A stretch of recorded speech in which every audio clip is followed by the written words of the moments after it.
Hey guys, tonight we are stepping into one of the most chaotically overqualified living situations in 14th century Europe. Not a castle. Not a monastery. A medieval brothel, which functioned as a boarding house, a tavern, a gossip clearing house, and a small unauthorized farm all at the same time, all inside one building that smelled like it had given up.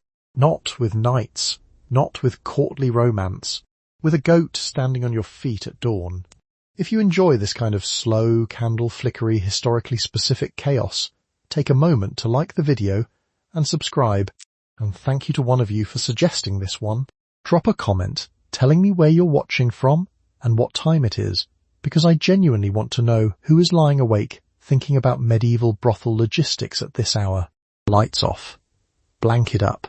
If you have a fan, now is the time. Have you ever wondered what a straw mattress smells like after 30 years of continuous use? What the rules were for which curtain counted as your wall? How you got dressed when the comb belonged to everyone and no one had last seen it since Tuesday? Whether the goat had a name, and whether that name had been chosen by vote? Could you describe your sins at confession without technically describing your sins? And if the secret tunnel was real, the one that was definitely real, absolutely confirmed, the madam had seen it herself, why had no one left yet? The candle? Congratulations! You just woke up in a brothel on the edge of a walled English town sometime in 1352. The candle on the floor is barely taller than a thumb and is flickering in a way that suggests it has considered quitting. Good luck. You wake up on a mattress that sounds like someone stuffed a sack with complaints. It is straw, technically, though at this point the straw has been compressed, rotated, dampened, and re-dried enough times that it has achieved a texture somewhere between gravel and regret. You are not alone on it. You are rarely alone on it. The communal sleeping arrangement in a mid-14th century brothel operates on the principle that warmth is warmth, and personal space is a luxury that nobody in this building has formally agreed to provide. There are curtains. They do almost nothing. The curtains are wool. They were probably a colour once. Now they hang at an angle that suggests they gave up around 1348 and have simply been waiting for someone to acknowledge it. On the other side of your curtain is another mattress. On that mattress is at least one other person. You can hear this. You can hear most things. The chamber pot behind the far curtain, for instance, provides a full acoustic experience that no amount of coughing will drown out. Let's talk about the room itself. It is large in the way that a problem is large, not in a useful direction, just thoroughly present. The ceiling is low enough that a tall man entering at speed has made a personal and immediate acquaintance with the beam near the door, which is why there are dents in the beam. Multiple dents. The beam keeps records. Along the wall, straw pallets are arranged in a loose row, each separated by its curtain. Each curtain a diplomatic fiction. A single candle, barely taller than your thumb, flickers on the floor near the entrance. It appears to be reconsidering its existence. Now, on the wall, above the largest pallet, hangs a tapestry. It is faded to the point of ambiguity. The image depicts either a biblical miracle or someone dropping a pie. The theological scholars have not weighed in, and at this point are unlikely to. The tapestry does, however, serve a function. It blocks approximately one handspan of draught from the wall behind it. This is its entire contribution to the household. Nobody has thanked it. It stays anyway. Of course, you are not the only living thing in this room. There is a dog near the door, asleep on its back with the specific confidence of an animal that has never once considered consequences. There are at least 2 cats, one of whom is on your legs, and one of whom is somewhere above you, occupying a shelf with the authority of a senior official. There are chickens. Where the chickens sleep exactly is a matter of ongoing dispute, because the chickens have not disclosed this information and seem to move overnight. The goat is technically supposed to be downstairs. The goat is not downstairs. And then there is the rooster. The rooster lives on a rafter above the sleeping area and has a precise internal schedule that he enforces without negotiation. At dawn he descends. He has, on more than one occasion, selected a sleeping guest's shoulder as an intermediate landing platform. The guest, on these occasions, wakes up. The rooster does not apologize. He has places to be. Meanwhile, outside, the alley is doing what the alley does at dawn, which is receive the contents of every chamber pot in the building in rapid succession. The smell rises. It joins the existing smells of damp wool, tallow smoke, and the heavy floral perfume that was applied last night in an attempt to solve a problem that perfume cannot solve. The combination is something you have stopped noticing. Visitors have not stopped noticing. Their faces upon entering tell a story that takes about 4 seconds to complete. You lie there for a moment on your crunchy mattress, listening to the rooster, the dog, the curtain, the alley, and the general low hum of a building that has never once been fully silent. Then you get up. There is work to do, and the madam is already moving around downstairs, which you can tell because the floorboards announce her. You learn very quickly that the curtains are not a privacy system.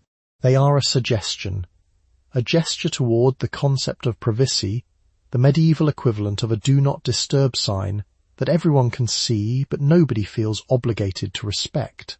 The curtains are hung on a cord running the length of the communal room, and they divide the sleeping space into sections, the way a folded piece of bread divides a meal, nominally, technically, and with very little structural authority. Sound passes through them freely. Light passes through them. The dog passes through them. The curtain is not a barrier. It is a formality, and this building does not have time for formalities. Let's talk about what the curtains actually are. They are strips of wool, once dyed, now approximately the colour of a decision you regret, roughly a hand's width too short for the rod, and about half an arm's length too narrow for the gap they're meant to cover. Someone hemmed them at some point. The hemming has since given up. They hang at a slight diagonal, which means the left side of every section is more exposed than the right, and everyone in the room has silently agreed to face right when sleeping. Now, the sounds. The curtain stops none of them. You hear, from directly adjacent, someone coughing, someone arguing in a whisper that is not a whisper, someone praying, genuinely, sincerely, in full voice, and, behind the far curtain, a merchant from the lower town who has apparently decided that this is a fine moment to recite a grievance about grain prices to nobody in particular. The grain prices are not good. You know this now. You did not ask. This is where the chamber pot becomes relevant. It sits behind a curtain in the corner, which means it is behind a curtain, in the corner, and nowhere else. There is no additional infrastructure. The curtain around it was hung with what you can only assume was optimism, and the optimism has not aged well. Everyone in the room is aware of everyone else's business in a medical as well as a social sense. You develop, within the first week, an extraordinary ability to sleep through information. Of course, the curtain system also fails directionally. If you pull yours closed, it creates a gap on the neighbour's side. If your neighbour adjusts theirs, yours swings open. The whole arrangement operates on a kind of curtain diplomacy that nobody formally negotiated, and everyone resents. There was apparently an incident last spring involving a minor noble, a displaced curtain, and a chicken that had gotten into the wrong section. The chicken was unharmed. The same cannot be said for the minor noble's composure, and yet the curtains remain. The madame does not replace them because the madame has decided that the curtains are sufficient, and when the madame decides something is sufficient, it is sufficient until further notice. The further notice has not arrived. The curtains are, by the building's own internal logic, fine. Meanwhile, the cord itself is the second structural problem. It sags in the middle, which means the curtains in the centre of the room pool slightly at the bottom and billow slightly at the top, creating a gap at eye level that is almost perfectly positioned for accidental eye contact. You make eye contact through this gap at least twice before breakfast. It stops being surprising around day 4. By day 10 it is just part of the morning. What the curtains do accomplish, and this is not nothing, is noise in the other direction. When the wind comes through the single shuttered window at the end of the room, the curtains shift and rustle in a long, slow wave, one after another, like something enormous breathing. At night, when the candle has guttered out and the room is dark and someone is snoring in a register that suggests structural damage, the curtains moving is the only soft thing. The dog settles against the base of yours. The cat, which has opinions about everyone, chooses the curtain 2 sections down and refuses to explain itself. You do not need a bell. You do not need a town crier. You have the rooster, and the rooster has opinions about when the day should begin, and those opinions are non-negotiable and loud. He operates out of the ground floor, though operates is a generous word for what he does, which is locate the heaviest sleeping guest on the premises and stand directly on them at first light. This is not incidental. This is his system. The rooster has identified that a sleeping merchant or a slightly drunk minor nobleman makes an excellent elevated platform for the announcement of dawn, and he is not changing his methodology. Now, the other animals respond to this announcement in their own ways. The dogs lift their heads, decide against doing anything, and go back to sleep. The cats ignore the rooster entirely, which is the correct response and also the only response available to them as cats.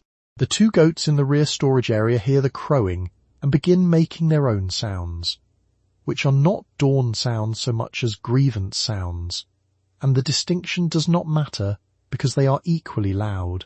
Nobody asked the goats what time it was. The goats are answering anyway. This is where the smell becomes relevant. A medieval brothel at first light smells of tallow candles that burn down to nothing around midnight, damp wool that has never fully dried, and the particular fragrance of several people and multiple livestock sharing one set of walls through a winter night. The perfume, rose water mostly, with something underneath it that the rose water is losing a fight against, was applied yesterday, and is now part of the air, in the way that a rumour becomes part of a town. You cannot locate it any more. It is just the air. A single candle barely taller than a thumb flickers near the far wall, threatening to go out less from lack of wax and more, it seems, from a loss of will to continue. Of course, the faded tapestry on the wall witnesses all of this.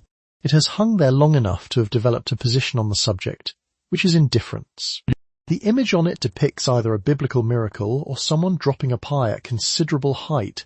The colours have gone, and the figures could be angels or could be confused merchants, and nobody has looked at it carefully enough in several years to settle the matter. It has been there longer than most of the workers. It has no opinion on the rooster. It has simply seen more mornings than anyone currently on the premises, and it is not impressed. Meanwhile, the workers are already moving. Not because of the rooster specifically, though the rooster does not hurt, but because the shift does not end so much as it dissolves. There is a point in the early morning when the last guests are either asleep or have found their boots and left, and the workers transition from performing into simply existing in the same space. Someone retrieves a heel of bread from near the kitchen. Someone else sits on the edge of a straw mattress, crunchy, slightly damp, shared with at least 2 other people over the course of the night, and counts coins into a small cloth pouch. The madam's memory is the only record of what was paid and when. If you remember it differently, that is an interesting position to hold, and you are welcome to explain it to her, and she is welcome to disagree, and she will. On the rare morning when the weather is survivable, 2 or 3 workers slip out to sit on a crate of onions in the alley behind the building. The alley smells, as all medieval alleys smell, of everything that was ever in a chamber pot, because it was. But it is outside, there is air that is technically moving. Someone usually brings the bread. The rooster sometimes follows them out and stands on the crate as well, which is not invited but also not stopped, because the rooster does not recognize the concept of an uninvited guest. He learned this from the customers. You need to use the chamber pot. This is a normal human requirement, and it becomes, in this building, an exercise in social navigation that would challenge a diplomat. The pots are positioned behind curtains on the far end of the sleeping room, which means crossing other people's claimed floor space, stepping over a dog who has decided the middle of the walkway is his permanent residence, and arriving at a curtain that blocks almost no sound whatsoever. What happens behind that curtain is, acoustically, a communal experience. Everyone in the room is a participant, whether they agreed to be or not. This is simply the arrangement, and you accept it, because the alternative is the alley, and the alley is worse. The curtain itself is a piece of undyed wool that at some point had ambitions of being a blanket. It is not long enough to reach the floor. It is not wide enough to fully span the gap. It moves freely in any draft, of which there are several, because this building has a complicated relationship with the concept of walls. It does its best. Nobody credits it for this. The curtain has been hanging in this position longer than most of the people in the room have been working here, and it has absorbed a philosophical acceptance of its own limitations. Now, the etiquette. There is no formal etiquette. What exists instead is a set of unspoken agreements enforced entirely through social pressure and the threat of someone's pointed silence at breakfast. You do not make eye contact before or after. You do not comment. If you hear something, you were asleep. This is the rule. It applies to guests as well, though guests have a worse track record of following it, particularly after their third ale, which is when their instinct toward commentary becomes very difficult to suppress. The madam has opinions about this. She has expressed them using the ladle. Of course, none of this addresses the matter of emptying the pots, which falls to whoever drew the short end of an arrangement that is never formally assigned but always somehow lands on the same two people. The contents go into the alley. The alley receives them without surprise. The alley has been receiving them, along with contributions from every neighbouring building, for longer than anyone currently alive can remember, which is why the alley smells the way it does, and why the workers who take their rare breaks outside choose the crate of onions on the opposite side of the building. The onions, comparatively, smell like a meadow. Meanwhile, the dog has strong feelings about the chamber pot situation and expresses them by following you across the room, sitting just outside the curtain and staring at it with the focused intensity of an animal who has decided this is his business now. He is not helpful. He is also not leaving. You have developed, over time, the specific skill of completing a private act while being audibly supervised by a dog and silently supervised by 11 other people pretending to be asleep. This is where the sleeping room reveals what it actually runs on. You know which workers sleep lightly. You know which guests snore in a way that sounds like a cart losing a wheel. You know which corner of the room gets coldest before dawn, and which person will steal the blanket, and which person will say nothing about it and simply wait until morning to collect what is owed. Nobody has discussed any of this. It is all just known, the way you know not to mention the curtain, or comment on the dog, or make direct eye contact with anyone carrying a pot before sunrise. The chamber pot, retrieved from behind its wool curtain and returned to its position, sits in its corner until morning with the quiet authority of an object that has been through a great deal and expects no acknowledgement. You hand over your coins before anything else happens. This is the first rule of the house, and the madam enforces it with the efficiency of someone who has heard every possible excuse and has categorized them all as insufficient. There are no receipts. There are no ledgers you are allowed to inspect. The record of what you paid, when you paid it, and what it was supposed to cover exists entirely inside the madam's head, which she maintains with the confidence of a civic institution and the flexibility of someone who knows the records cannot be audited. You paid. She remembers. If her memory and your memory disagree, her memory is correct. This has always been the policy. The coins themselves are assessed on arrival. She bites one, not always, but enough that you know she might. If it bends, the conversation takes a different shape, and the shape involves you leaving and coming back with real money. Clipped coins, shaved coins, coins that have been through too many hands and emerged lighter than they started. She spots these the way a shepherd spots a lame animal. Immediately, and without drama. The ladle hangs from her belt during morning accounting. It is not a coincidence. Now, The accounting does not happen at a desk, because there is no desk designated for this. It happens wherever she is standing at the time, which is usually near the kitchen, one hand on the doorframe, and the other extended. You place the coins in her palm. She counts them without looking down. She tells you what they cover. The conversation is brief. This is, functionally, a bank, except the bank can hit you. Let's talk about what the coins actually buy. There is a rate for the room, a rate for the ale, a rate for company, and a rate that covers what the madam refers to as circumstances, which is a category broad enough to include anything she decides to include in it after the fact. Circumstances might mean the rooster disturbed your sleep. Circumstances might mean a fight broke out near your curtain and required the ladle. Circumstances is not itemized.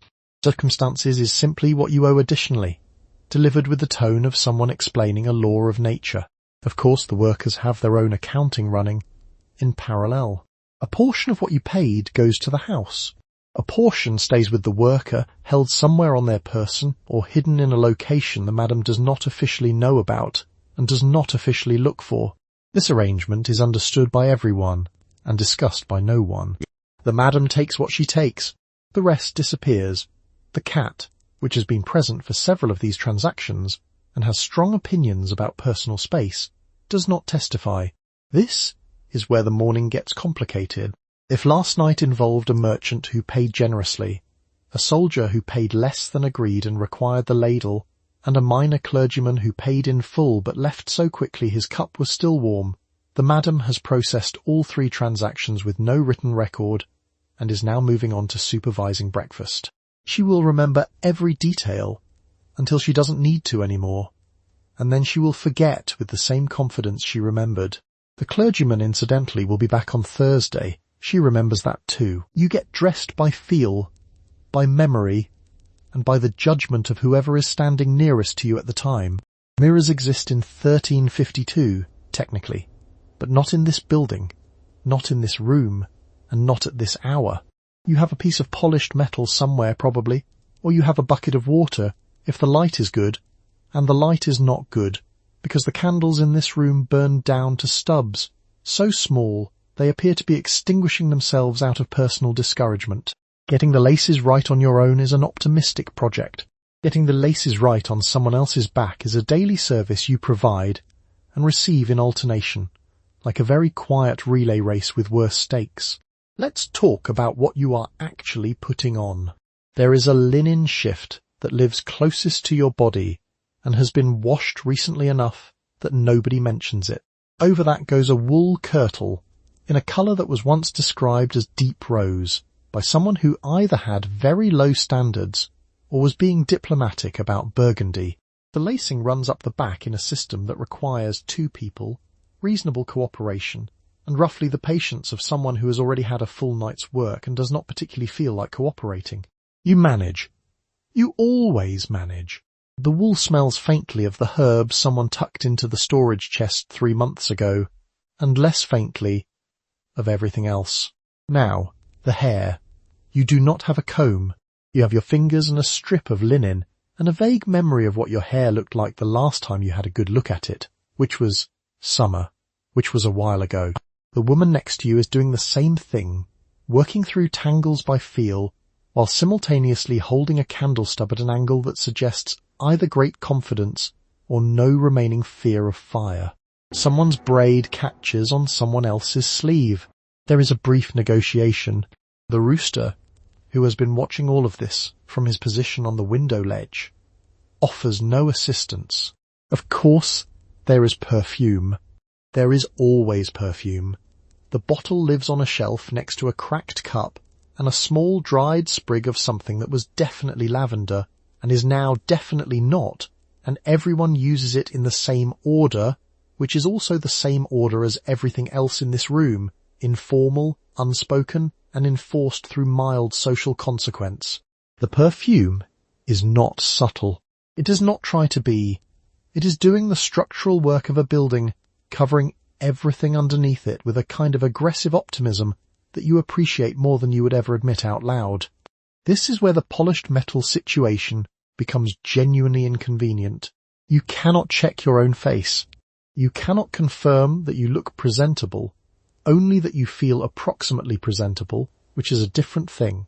The woman who does your laces tells you that you look fine, and you tell her the same, and both statements are delivered with the flat efficiency of people who have been doing this long enough that the lie and the truth have become functionally identical.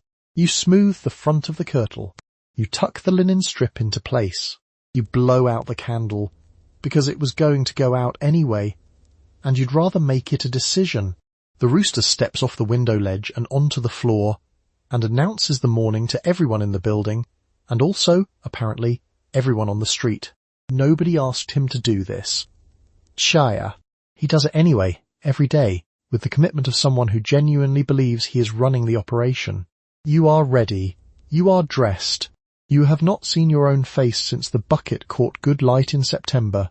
Somewhere downstairs, the madame is already awake. You apply the perfume with the seriousness of someone preparing for a military campaign, because that is functionally what it is, bathing in the full sense. A tub, hot water, privacy, time, is a project that happens occasionally and requires advanced planning, physical effort, and the cooperation of the kitchen fire. In the meantime, perfume is the working infrastructure. You layer it over wool that has been worn through last night and will be worn again through tonight, over skin that was dampened and dried somewhere between sleep and now, and over hair that is doing whatever hair does in a building that has never been fully dry. The perfume does not eliminate the situation. It enters into diplomatic negotiations with it. Let's talk about what you're working with. There is one bottle, shared among several people, and it smells like rose water cut with something herbal that nobody has been able to identify for 3 years. It is applied by dabbing, by splashing, and in urgent moments, by tilting the whole bottle against a wrist and hoping. The bottle is never full. It is also never quite empty. It exists in a permanent state of almost, which is a description that applies to a lot of things in this building. Meanwhile, the tallow candles are not helping. They have been burning since dusk, and will burn until they can't, and they leave a smell in every surface they touch. Warm, animal, faintly like something that used to be alive, which it was. The wool walls absorb it. The straw mattresses absorb it. The curtains, which are theoretically a privacy measure, have absorbed so many consecutive nights that they are now generating smell independently, without any candles required. You add another layer of perfume. The curtains remain unconvinced. Now, the dogs. There are at least 2 dogs in this building, and their opinion of the perfume ritual is loudly neutral. They circle during application, sniff at boots, and occasionally lean against a leg at exactly the wrong moment, which is how you end up wearing perfume on your left knee. The cats, at least, maintain a dignified distance. The cats have their own smells they are managing and do not wish to discuss it. Of course, when bathing does happen, it is an event. The tub is wooden, narrow, and has strong opinions about personal space. The water comes from the kitchen fire, carried in buckets, which means by the time the 3rd bucket arrives, the first has already surrendered to the ambient temperature of the room. You wash in water that started warm and finished somewhere in the category of bold room temperature. You do this quickly. The tub does not encourage leisure. It tolerates you. And yet there is something clarifying about the whole ritual. You stand in the narrow window of clean, after the cold water, before the wool goes back on, and the perfume is applied fresh to actual skin, and it almost works. For approximately 4 minutes, you smell like something intentional. Then the wool goes on, the candles reassert themselves, and the goat walks through the room. The goat smells like a goat. Nobody has tried to perfume the goat. This is the one area where the house has shown collective restraint. Breakfast is bread. It is nearly always bread. Sometimes it is bread with something on it. And the nature of that something is a daily uncertainty that the kitchen operates as a kind of slow reveal. There is usually a pot of something near the fire that could generously be called stew, and less generously be called the accumulated decisions of the past several days, thickened by proximity to heat and the occasional addition of whatever came in through the back. You eat it. Everyone eats it. The bread is used to scoop it, which also conveniently deals with the bread, which on day 3 of its existence requires structural assistance from the stew in order to be consumed at all. The stew has opinions about itself. It resists the ladle. It accepts new ingredients with suspicion. It has been going since some time before memory, and nobody is entirely sure what started it, or what is currently in it, which makes it either a mystery or a tradition, depending on how hungry you are. The kitchen girl adds things in the morning without announcement. A turnip disappears into the pot. A handful of something dried and grey follows it. The stew does not improve, but it also does not get meaningfully worse, which at this point counts as stability. Now the bread situation is managed by a woman whose name you have never learned and whose authority over the bread is absolute. She bakes in batches, and the batches are calculated to last longer than they should, which means by day 2 you are eating something between bread and a small architectural challenge. By day 3 you are using the stew as mortar.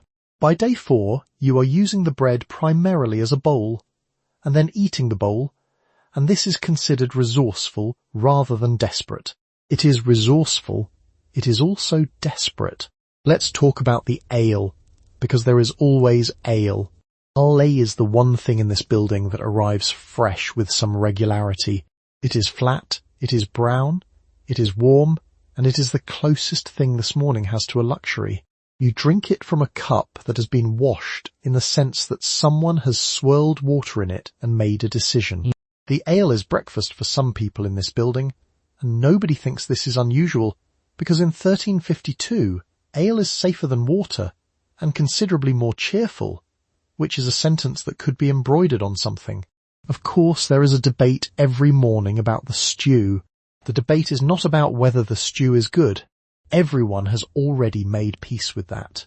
The debate is about whether something should be done to it, whether more salt, more water, something found in the yard, could be introduced to improve its situation. The madam does not participate in the stew debate.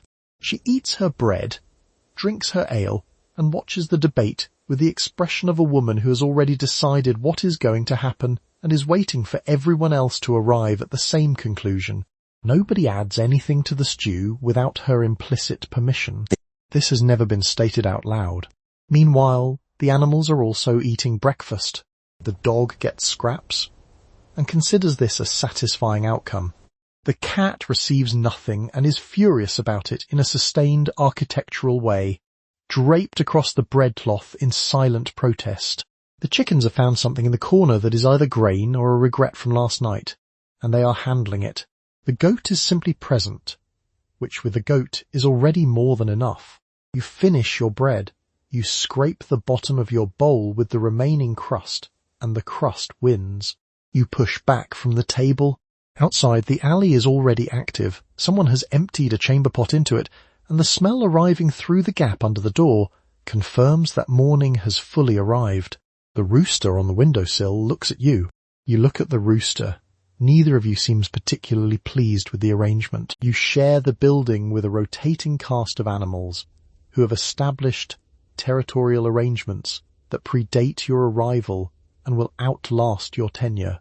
The dog controls the central floor of the sleeping room and a significant portion of the corridor near the kitchen. The cats, there are at least 2, possibly 3, the third one is disputed, manage the upper areas, the corners, and any flat surface that should not have an animal on it. The goat lives on the ground floor and has opinions about visitors that it expresses through direct physical contact.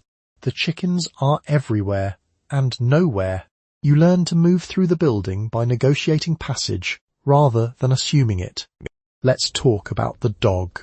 The dog is large, tan, and operates with the confidence of someone who has read the lease and found no prohibitions. He occupies the centre of the sleeping room floor in a position that is not quite blocking passage and not quite allowing it. A political choice, you suspect. Guests step around him. He does not acknowledge this.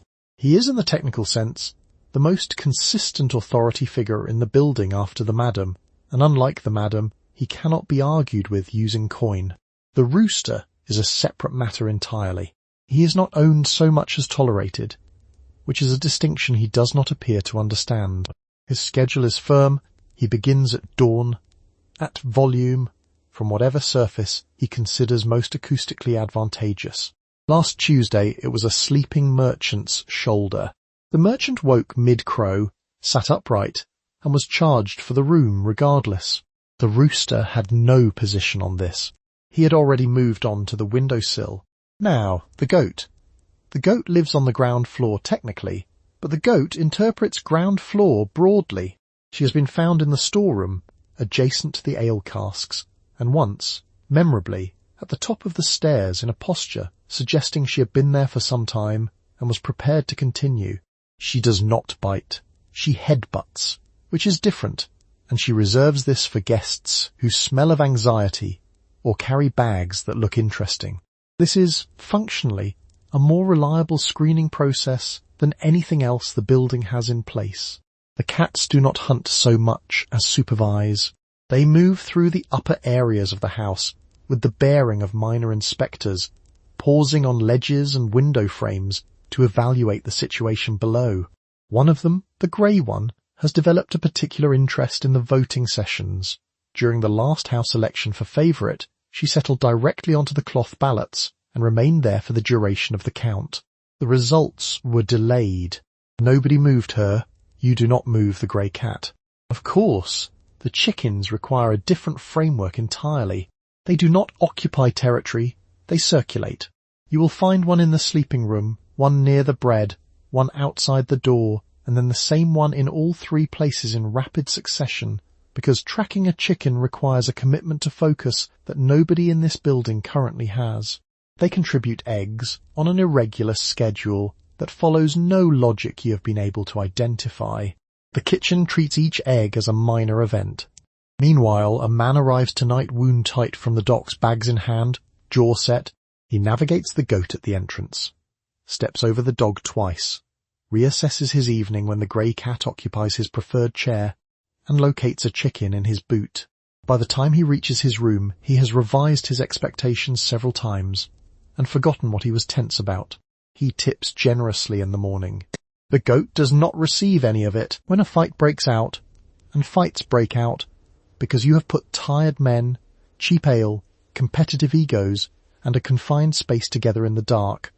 The resolution process is swift, and it involves the madam and her ladle. The ladle is large, it is wooden, and it has been deployed in enough disputes that it has achieved a kind of institutional status. You do not see the madam reach for it.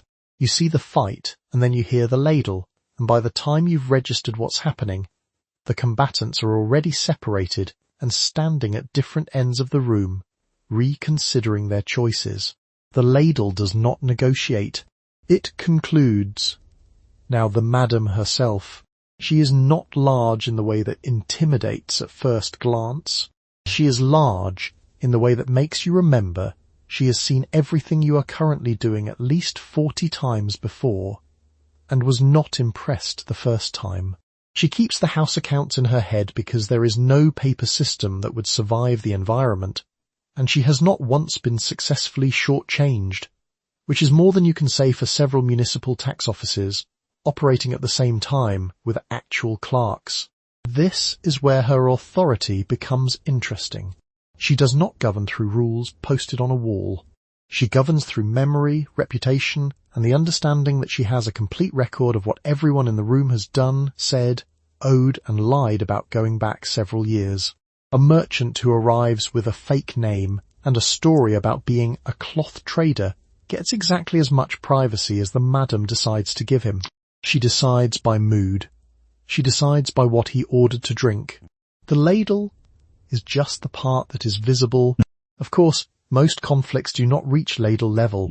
Most conflicts are resolved earlier by the workers, who have been performing conflict management since before the first cup of ale was poured, and who would like very much to keep the furniture intact. The technique involves redirection. A new drink appears. A A story begins. Someone starts singing something. You have seen this work on a man who was halfway through throwing a stool. He put the stool down. He asked what came next in the song.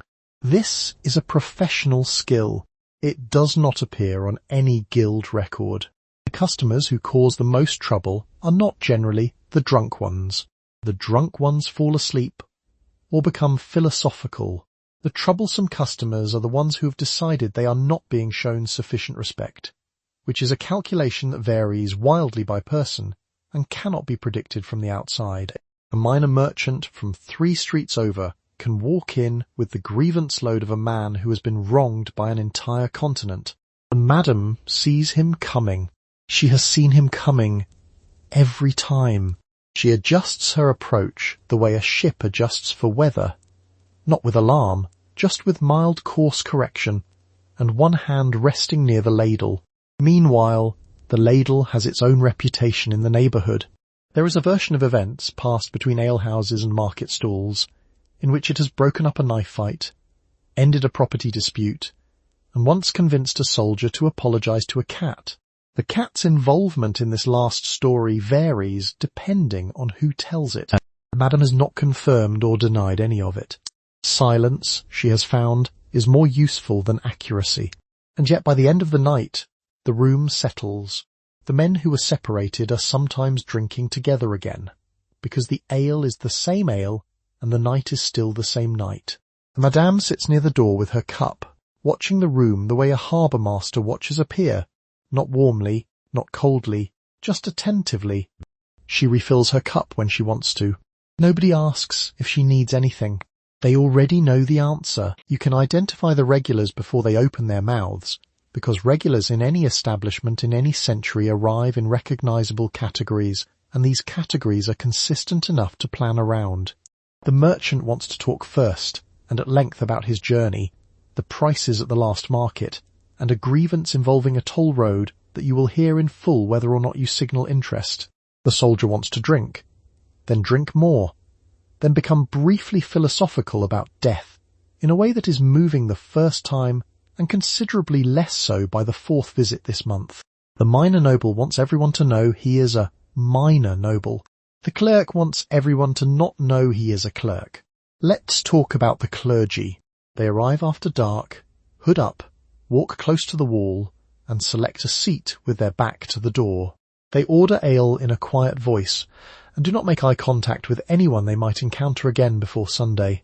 You do not acknowledge the contradiction. They do not acknowledge the contradiction. It is, by mutual agreement, a contradiction that has not yet happened. They tip well, which you also do not acknowledge, because that would make it real. The merchant is a different kind of problem. He is not dangerous. He is simply endless. He has opinions about wool prices, harbour fees, the character of a specific innkeeper in Bruges, and the structural failings of a bridge he crossed in October. You have learned to make a face that reads as interest, while constructing, internally, a complete and detailed list of every object in this room. The merchant interprets the face correctly and continues. He will eventually get to the point. It takes a while. The bridge in October had 3 separate failings. Now, the soldier. The soldier arrives in one of 2 states, loud or quietly dangerous. And you learn within 30 seconds which one you have tonight. The loud one is easier. He wants an audience. He wants ale. And he wants someone to confirm that the thing he did last campaign was justified. You confirm it. You have confirmed it for many soldiers about many things. None of them were asking a real question. The quiet one sits in the corner, nurses a cup, and stares at the middle distance in a way that makes everyone in the room subtly rearrange themselves toward the exit. This is where the minor noble becomes, paradoxically, useful. The minor noble wants attention so consistently and so loudly that he fills the room with himself, which displaces whatever atmosphere the quiet soldier was generating. He refers to his land holdings, which are 2 fields and a mill that floods in spring. He refers to his lineage, which is legitimate, but barely. He refers to you by a pet name he invented on his 2nd visit and now considers established. You respond to the pet name because correcting him would take longer than the night. The first-timers are a separate category entirely. They arrive in pairs for courage, speak too loudly for the first 10 minutes, then go completely silent. They are usually young, usually cold, and usually holding their coin in a fist so tight it has left a mark. One of them will, at some point, attempt a joke. The joke will not land.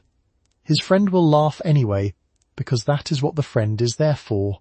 Of course the madam has assessed all of this before you have. She has been watching the door since before it opened, reading the gate, the hood position, the grip on the coin purse. She assigns accordingly. The merchant goes to whoever has the most patience tonight. The quiet soldier goes to whoever has the most experience. The minor noble, if it has been a long week, goes to the goat's end of the room and is left to establish his lineage to the curtain. The clergy she handles herself, briefly and efficiently, because discretion is a service with its own rate. The first-timers get the warmest greeting in the building and the least complicated conversation available, because they are nervous and also because nervous people drop coins. You know his face. You know his specific preferences, his tendency to arrive after Vespers, his habit of paying in small coins distributed across multiple pockets as though this distributes the sin more evenly. You also know that on Sunday morning you will hear his voice from the pulpit describing, in broad and righteous terms, the moral catastrophe represented by establishments like this one. He is not describing you abstractly. He is describing you specifically, in a room where several other people who have been to this building this week are also sitting. The congregation nods. You sit in the third row, in the cleaner of your two dresses, and you nod too. It is the only appropriate response. Now the clergy customer is not a rare specimen. He is a category. There are at least 4 of them on the regular rotation, and they do not acknowledge each other when they pass through the door, which requires a coordination of studied ignorance that borders on athletic. One arrives on Tuesdays and speaks exclusively in Latin, apparently believing this makes it a different kind of visit. It does not. Another brings a small prayer book in his belt pouch, which the madam has privately noted she has seen him check, mid-evening, apparently for reference. Let's talk about confession. Every worker here goes. You go. The question is how you frame the week's events in terms that are technically accurate but professionally obscure. You have developed over time a vocabulary for this. You describe your sins the way a tax collector describes income, in the broadest possible categories, with the specific numbers rounded to something more comfortable. The priest behind the screen gives you a penance. You complete it. You return the following week. This is a sustainable arrangement for everyone involved, particularly given that the priest himself sometimes appears on the other side of a curtain on Wednesdays. Of course, the Sunday sermon is its own performance. He builds to it. There is a particular rhetorical structure, the naming of the sin in abstract terms, the warning about spiritual ruin, the exhortation to repentance delivered with what he clearly considers devastating impact. You have heard it enough times that you could deliver it yourself, including the pause before the final line. The woman 2 seats down from you in the pew was here Thursday. The merchant in the front row was here Friday. Nobody makes eye contact. The church operates on the same principle as the brothel. What happens here stays in the category of things that happened, not in the category of things discussed. Meanwhile, church attendance is expected of you. The madam requires it, not for theological reasons.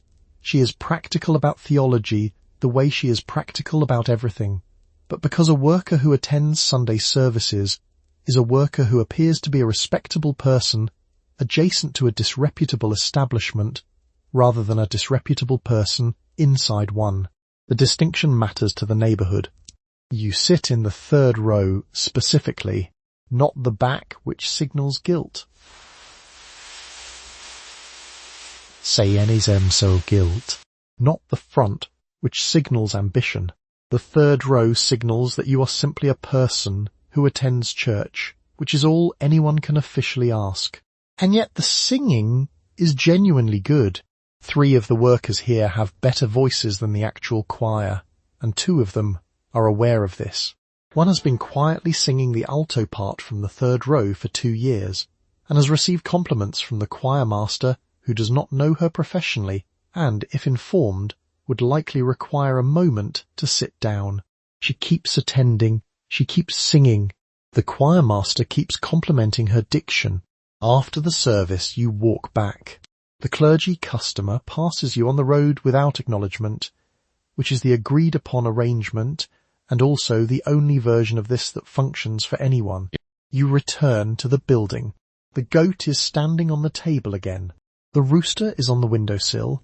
Nothing has changed, and the week begins. You go to church. This is not optional, not spiritually and not socially, and the madam has made clear that attendance is part of maintaining the kind of neighbourhood relationship that keeps the building operational without constant official interference. You put on the better dress. You walk the 3 streets to the church with the deliberate posture of someone who attends church regularly and has always attended church regularly and has nothing unusual to report about their week. The priest who served the evening shift twice this week is delivering the reading.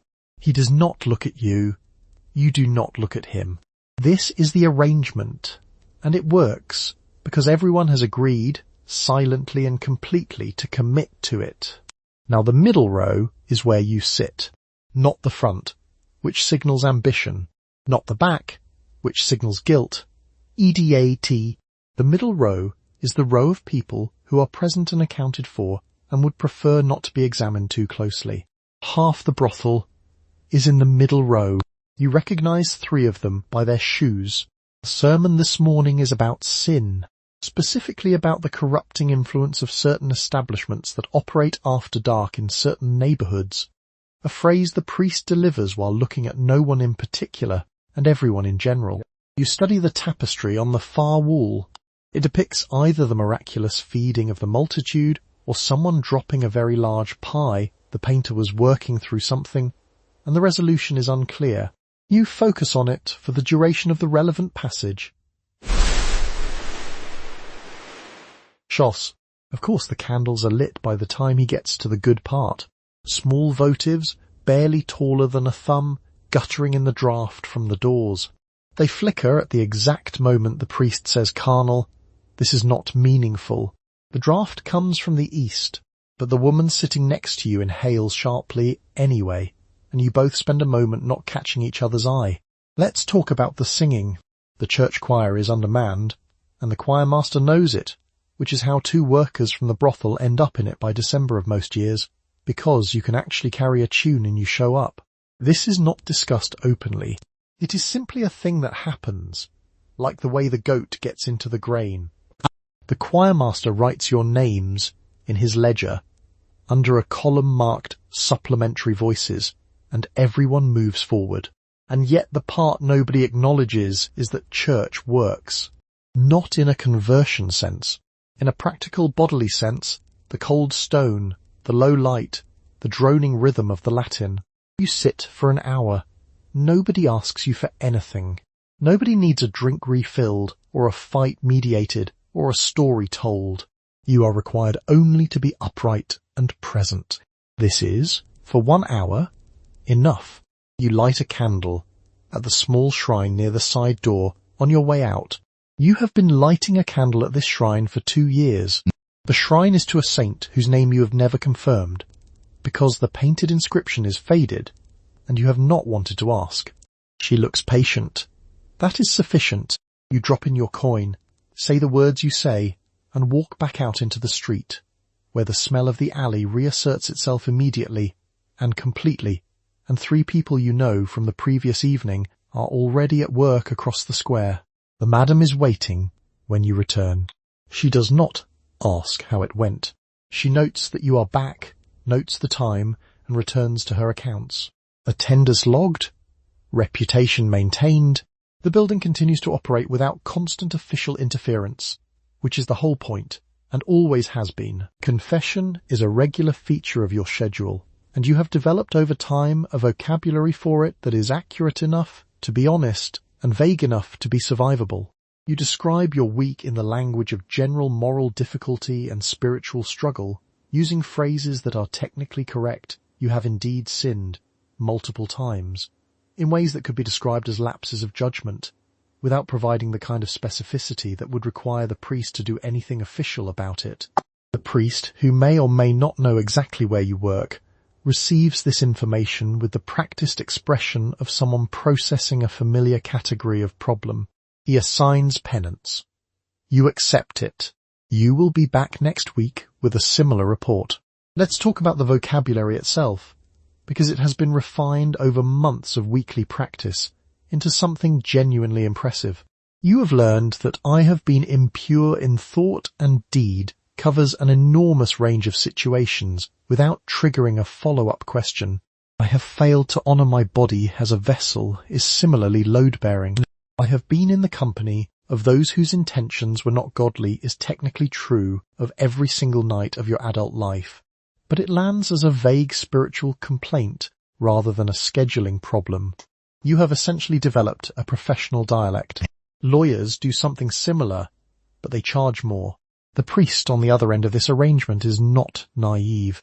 He has heard this particular category of confession enough times to recognize the rhythm of it, the careful pauses, the phrases that gesture toward wrongdoing without naming it, the complete absence of numbers.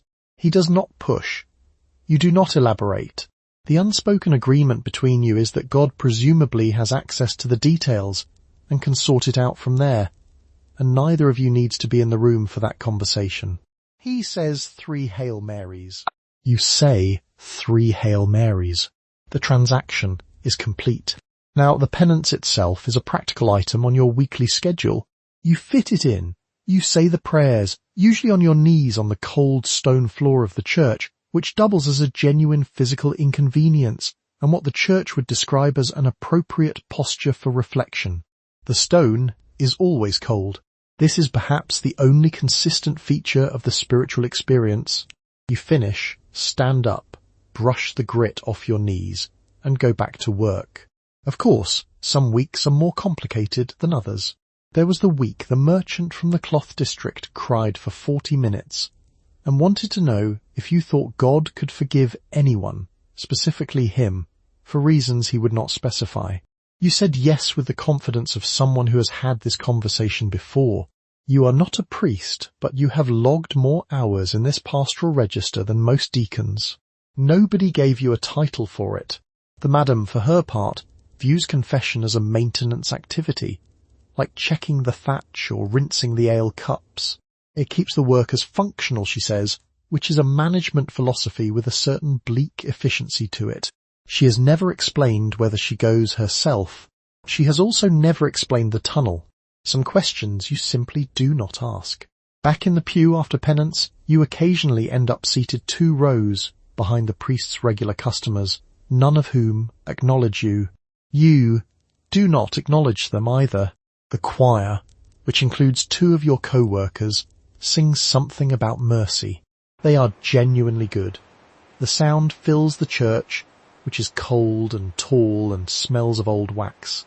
You sit with your hands folded and your expression appropriately contrite, and then you walk home along the alley where the chamber pot runoff collects, which is a transition that somewhat undercuts the spiritual atmosphere. You start the evening shift the way you start every evening shift, which is by becoming a slightly different version of yourself, one who is charming on demand, interested in whatever the current speaker is saying, delighted by the ale, and unfazed by the noise. This is not acting in the theatrical sense. It is a professional competency you have developed the way a blacksmith develops calluses, through repetition, minor injury, and the gradual building of something that protects you. You serve the drinks. You laugh at the stories. You remember which regular prefers to be called by his first name, and which one prefers not to acknowledge that you've met before. You manage all of this simultaneously. It is skilled labour. There is no word in 1352 for what it is, but there are several words for it now, and at least one professional certification. Let's talk about the customers. They arrive in waves. The merchants come early, still warm from the self-satisfaction of a profitable afternoon, wanting someone to tell them they are interesting. They are not always interesting. You tell them anyway, and with convincing eye contact, which is the harder part. Soldiers arrive later, louder, smelling of horse and iron, and a kind of aggressive optimism that peaks quickly and collapses into either weeping or sleep. The minor nobles show up last, having spent the earlier evening pretending they weren't going to come at all. They tip poorly. They always tip poorly. You have accepted this now, the clergy. You do not comment on the clergy. The clergy do not comment on you. This is the arrangement, and it functions smoothly 6 days a week. On Sundays, the same man who requested the corner seat and the second cup of ale will describe establishments like this one as a moral catastrophe from a pulpit roughly 3 streets away. You hear about it second-hand. You find it informative. The rooster, who witnessed the visit first-hand from his perch on a ceiling beam, has no comment, but his expression suggests he has formed opinions. This is where the entertainment layer comes in. Serving drinks is the visible part of the job. The invisible part is the constant ambient management of the room, tracking who is getting too loud, who is eyeing whose purse, who needs to be redirected with a story before the evening develops a consequence. You tell the stories. You sing when there is no lute player. When there is a lute player, you manage him too, because lute players are constitutionally incapable of reading a room, and will begin a mournful ballad at the exact moment the room requires something brisk. You steer him. He thanks you. He does this every time, as if surprised. Of course, fights happen. Not always large ones. Mostly they are arguments about nothing. A spilled cup. A perceived slight. 2 men who have decided that tonight is the night to resolve something they have not spoken about in months. You de-escalate where you can. You signal the madam when you cannot. The madam arrives with the ladle and a facial expression that has ended more conflicts than the ladle has, though the ladle has ended several. She does not raise her voice. She does not need to. The ladle is already making the argument. Meanwhile, the candles burn down. The one in the far corner is barely taller than a thumb and is flickering with what can only be described as personal grievance. The tallow smell mixes with the perfume, the ale, the wet wool. The dog, who has chosen tonight to sit directly in the centre of foot traffic and refuse to acknowledge this as a problem. You step over the dog. Everyone steps over the dog. The dog has tenure. By the time the room thins out, you have laughed at 37 things, remembered 4 names, forgotten 2 on purpose, and poured more ale than you will ever accurately count. You sit down, for the first time since the shift began. The cat immediately takes the warm spot you've just vacated. The lute player arrives 3 nights a week, sometimes 4, and his arrival reliably improves the mood of the room in a way that takes real pressure off the evening's management. He is good, genuinely good, and he knows it, which is the one persistent drawback. He plays, the customers drink more, the atmosphere warms, and at some point late in the evening he will lean close to one of the workers and suggest, in low and earnest tones, a plan involving the 2 of them leaving this place entirely, making their way to another city, starting fresh. He has made this speech before. He will make it again. The lute is always in tune. The promises are considerably less reliable. Let's talk about what he actually does, which is substantial. He arrives with his instrument wrapped in a piece of linen that he treats with more care than he treats most human relationships, settles into a corner that has unofficially become his corner, and begins playing before anyone asks him to. The first song is always something jaunty, something that makes the soldiers stop sulking and the merchants feel briefly like interesting people. The second song is slightly slower, slightly more searching. By the 4th or 5th song, he is playing something that technically qualifies as entertainment but functionally sounds like a grievance, which is basically a medieval open mic night nobody booked. You steer the room's attention elsewhere during this portion of the evening. Now, the speech. It comes in variations, but the structure is consistent. There is a city it changes. Sometimes it's Lyon, sometimes it's Bruges, occasionally somewhere he has clearly invented on the spot.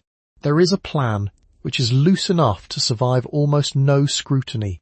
There is a role for you specifically, framed as recognition of your particular qualities, which you appreciate even knowing that the same speech was delivered to Margot last month, and possibly to someone in a completely different establishment the week before. He is sincere in the moment. The sincerity is load-bearing. Without it, the whole structure collapses into just a man describing a city he made up. Of course, nobody has ever left with him. This is not precisely his fault. The plan tends to dissolve between the moment he describes it and the moment morning arrives, at which point he is asleep somewhere inconvenient, once across the kitchen table, twice on the floor near the ale casks, and on one notable occasion propped against the wall outside still holding the lute, having apparently decided to sleep through the return home entirely. The madam steps over him on her way to morning inventory. She does not comment. She has seen this before, and yet his value to the operation is real and not debated. A good lute player in a medieval tavern brothel is the equivalent of a reliable sound system. When it works, nobody notices, and when it stops, the room immediately feels like a problem waiting to happen. Without him on slow Tuesdays, the atmosphere is ale, silence, and the sound of a man chewing bread with unnecessary volume. With him, the room has a shape. The lute itself has developed opinions about Tuesdays. It performs better when the room deserves it. The madam pays him fairly, which is the most trust she extends to anyone who is not permanent staff. Meanwhile, the workers have developed a collective relationship with his presence that is warm, slightly exasperated, and entirely clear-eyed. You enjoy the music. You enjoy that his being in the corner means at least one part of the room is managing itself. You do not enjoy the speech, not because it's unwelcome exactly, but because it requires you to respond with a kind of gentle deflection that uses energy you'd prefer to spend elsewhere. The response has been refined over time into something polite, warm, and completely non-committal. It takes about 12 words. It works every time, which says something about the speech. He packs up around the second hour past midnight, wraps the lute back in its linen, with the focused tenderness of a man returning a sleeping infant to a crib, accepts payment from the madam without negotiation, and leaves through the front door with the confidence of someone who has somewhere important to be. Where he goes is not known. The general theory is another establishment, another corner, another city described in low earnest tones, to someone who is weighing the proposal with one eye and watching the rest of the room with the other. He will be back Thursday. You know things. You know which merchant's business is failing, because he mentioned the wrong creditor 3 visits ago and looked at the floor when he said it. You know which alderman's marriage is in difficulty because his wife's name has stopped appearing in his stories entirely, replaced by a studied blankness that communicates everything. You know who is buying land, who owes money to whom, which guild is having its internal problems, and which prominent household is about to have a staffing crisis. None of this was told to you directly. It was assembled, over time, from fragments dropped by men who forgot, in the middle of the evening, that you were also a person who would remember what they said. Let's talk about how the system actually works. There are 4 of you who pool information regularly. You handle the conversations. Bertie handles the drinks, which means she hears everything said between the 2nd cup and the 4th, which is the window when men stop performing discretion. Margot does the laundry, which is less glamorous but arguably more informative. A man's garments, examined carefully, tell you where he has been, what he has eaten, whether he was nervous, and occasionally whether he was somewhere he explicitly told his household he was not. And then there is the girl who sleeps nearest the curtain, whose job, it turns out, is just to listen. She is very good at her job. Now, the information is not written down anywhere. There are no records, no ledger entries, no notes folded into apron pockets. It lives in memory, distributed across 4 people who each hold different pieces. This is, coincidentally, the same architecture used by every intelligence operation ever devised by any government in history. You arrived at it because there was nothing else to write on, and because the madam would have confiscated it anyway. Of course, the madam already knows most of it. She has been running this building long enough to have accumulated a working portrait of half the town's prominent men, their finances, their domestic arrangements, and their recurring anxieties.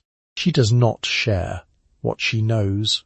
She simply uses it, quietly, to ensure that certain people remain inclined to continue visiting, continue paying, and continue not causing difficulties. The ladle is for brawls. The information is for everything else.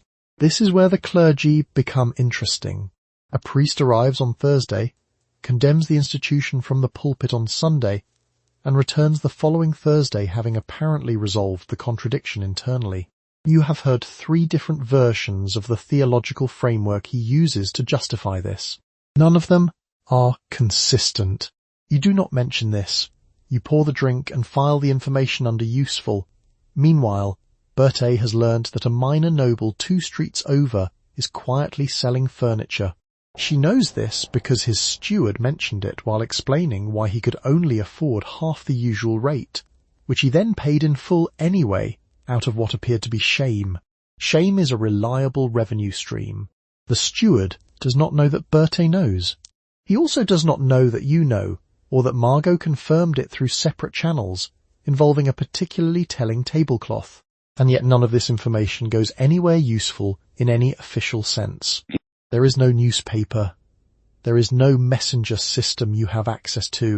There is no mechanism by which what you know translates into the kind of standing that would change your circumstances in any formal way. What it gives you instead is the specific satisfaction of never being surprised, which is not a small thing when you live in a building full of unpredictable men and a rooster with no respect for anyone's schedule. You sit on the crate of onions outside the back door during a quiet moment and breathe actual air. Somewhere above you, the town is operating on the information it officially has. You have the other version. The goat wanders over and stands next to you, looking at nothing in particular. You understand each other perfectly. You do the laundry, and you know more about this building than anyone, including the madam. Your intelligence-gathering methodology is the garments themselves, which arrive at your station as a detailed archive of where people have been, what they've done, what they've been near, and in several notable cases, what they have been attempting to conceal. A merchant's shirt tells you about the warehouse fire he hasn't reported yet. A soldier's cloak tells you which neighborhoods he's been in. A priest's robe tells you things you keep to yourself, out of a mixture of professional discretion and genuine surprise. You do not volunteer this information freely. You release it in pieces, at strategic moments, to people you have decided deserve to know it. Let's talk about your tools. You have a wooden basin, a scrubbing board that has opinions about every fabric it touches, a block of soap you guard with a ferocity that makes the house election seem casual by comparison, and an instinct for fibre analysis that no university in Europe is currently teaching, because universities in Europe do not yet believe fabric can testify. You read stains the way a notary reads contracts, slowly, without expression, arriving at conclusions you do not immediately share. A damp hem tells you which streets were flooded last Tuesday. A scorch mark on a cuff places a man at a specific hearth. A particular combination of wax and mud places him somewhere he told his wife he was not. Now, the soap. The same soap that circulates as electoral currency during house favourite season is, in your possession, a professional instrument. You allow it to be borrowed once, and exactly once. If it comes back smaller than it left, you note the borrower. You do not forget. The soap has, over time, developed an institutional reputation entirely distinct from its cleaning function. It is less a cleaning agent and more a social ledger with a lavender smell. This is where the system gets interesting, which is to say complicated, which is to say that 2 workers tried to bribe you simultaneously during the last election cycle, and you accepted both bribes, delivered information to neither of them, and voted for the goat. Nobody could prove anything. The goat came in second. Of course, the madam knows about the laundry operation in the way a monarch knows about the postal service. She understands it exists, she benefits from it, and she does not examine the specific mechanics too carefully. Every few days, a folded garment is returned, with a small strip of cloth tucked into the collar. Spies The strip has a mark on it. The madam reads the mark, nods, and adds it to the working architecture of things she knows and has not yet decided to use. This is not a conversation you have ever had out loud. Meanwhile, the garments pile up. A noble's riding coat arrives, still warm. A musician's shirt arrives smelling of someone else's perfume, which is less remarkable than the fact that it is better perfume than anything available in this building. A guild official's tunic arrives with a letter tucked into the lining, not addressed to him, not signed. You set the letter aside in a place that is not quite hidden and not quite visible, which is its own kind of message to anyone paying attention. You take your breaks outside, sitting on the crate of onions by the back wall, which is the only location in the building where the air does not carry at least 3 competing smells. The dog sometimes joins you. The dog has no information to trade, but it is also not trying to get anything from you, which you find restful. You sit, you think, you go back inside. By the time you return to the basin, 3 more garments have arrived. You pick up the first one, hold it to the light, and begin. Your name, for the purposes of this building and anyone in it, is whatever name you have decided to use, and many people in this building have decided to use Marjorie. There are currently 3 Marjories on the active roster, which has created an organizational problem that the madam resolves by adding qualifiers: Big Marjorie, Fast Marjorie, and Marjorie from the North, which is technically a location and not a name but has stuck. The customers also often arrive with names that belong to them, only in the sense that they've decided to use them tonight. You have a merchant who goes by Thomas, when his name is clearly not Thomas. You have never commented on this. He has never explained it. The name Thomas does what it needs to do and nobody asks it to do more. Let's talk about the logic of this, because there is logic.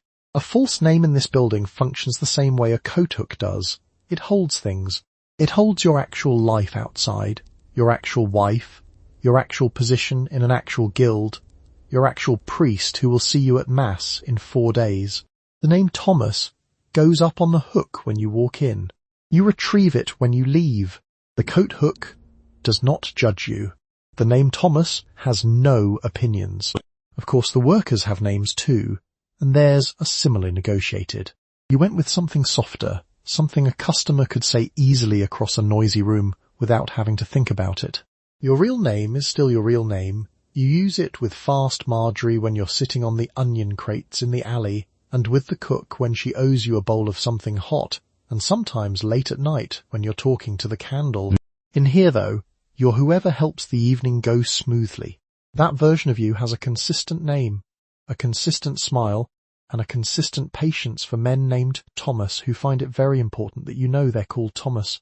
Now the madam keeps track of everyone's actual name in her head, filed somewhere behind the week's accounts, and the ongoing assessment of who still owes her for 3 nights of lodging. She never uses them publicly. She uses them in private, and only when she needs your complete attention. Hearing your real name come out of her mouth in that building is the equivalent of a letter arriving with a wax seal. It means something specific has gone wrong, or is about to. You respond immediately. There is no version of that moment where you don't respond immediately. This is where it gets genuinely strange, because after a while, the false names start to have their own weight. You know Fast Marjorie's real name. She knows yours. And yet on a long Friday night, with a full room and 3 Thomases at the bar, you call her Fast Marjorie without thinking, and she answers without thinking, and the name has become a thing that belongs to this room specifically. It doesn't travel. It doesn't go to confession with you. It doesn't sit in a church pew on Sunday. It stays here, with the tallow smell and the faded tapestry and the rooster who has no false name, because the rooster doesn't care about any of this and wakes everyone up regardless. Meanwhile, the laundry worker knows everyone's real name. She hasn't told anyone this.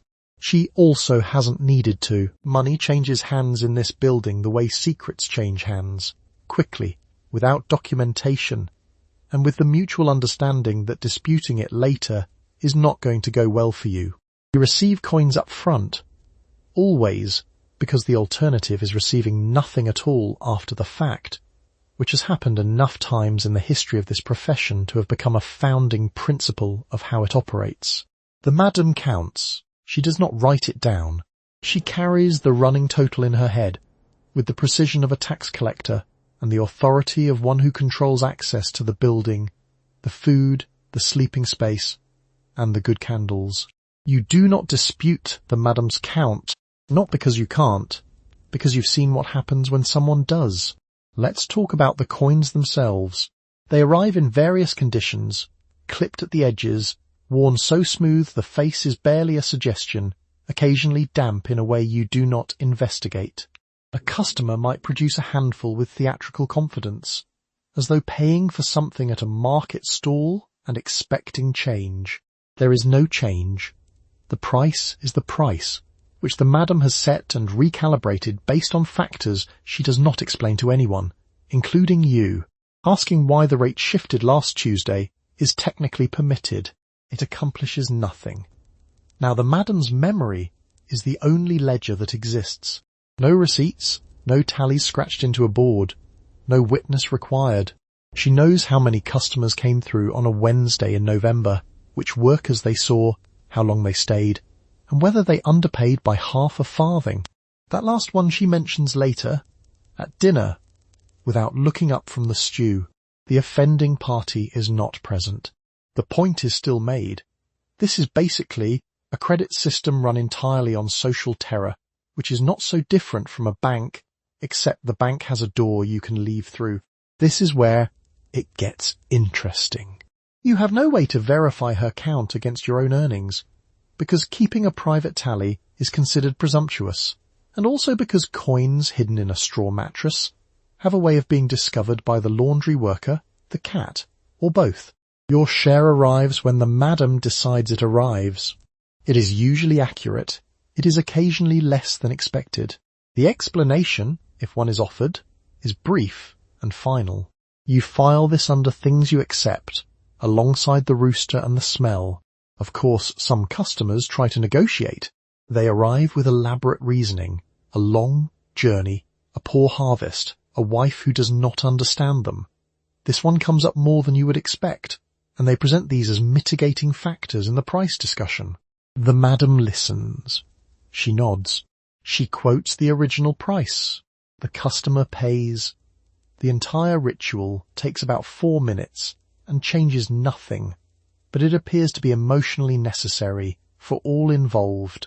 Meanwhile, the coins themselves accumulate somewhere in the madam's possession, in a location no one has successfully identified. There is a locked box. There is also, possibly, a second box.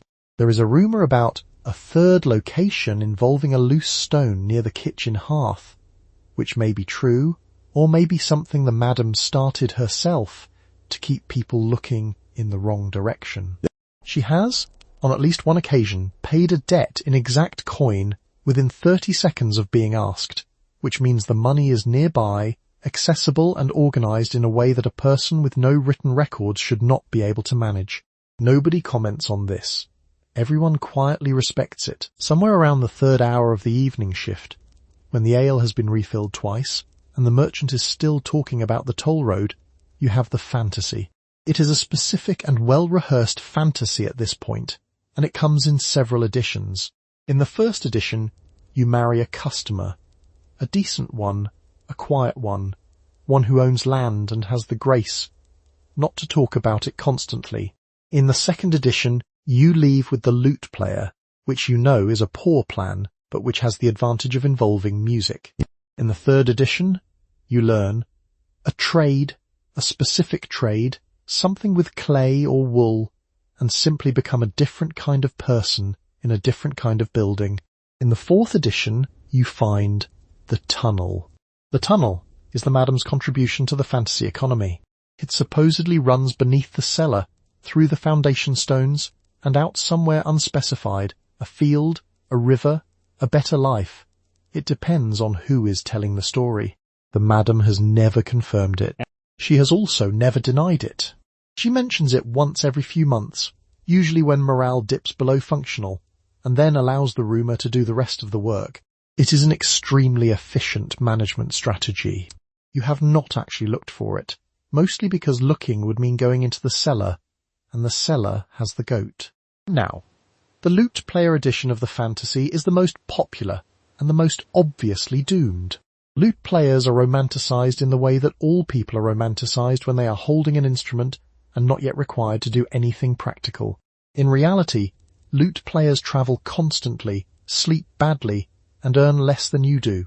They are also almost universally already in love with someone in the last town they visited. You know this. Everyone knows this. The fantasy persists anyway, with minor revisions. Sometimes he stays, sometimes you both go, sometimes it ends on a boat going somewhere that has not yet been clearly identified on any map anyone in this building has access to.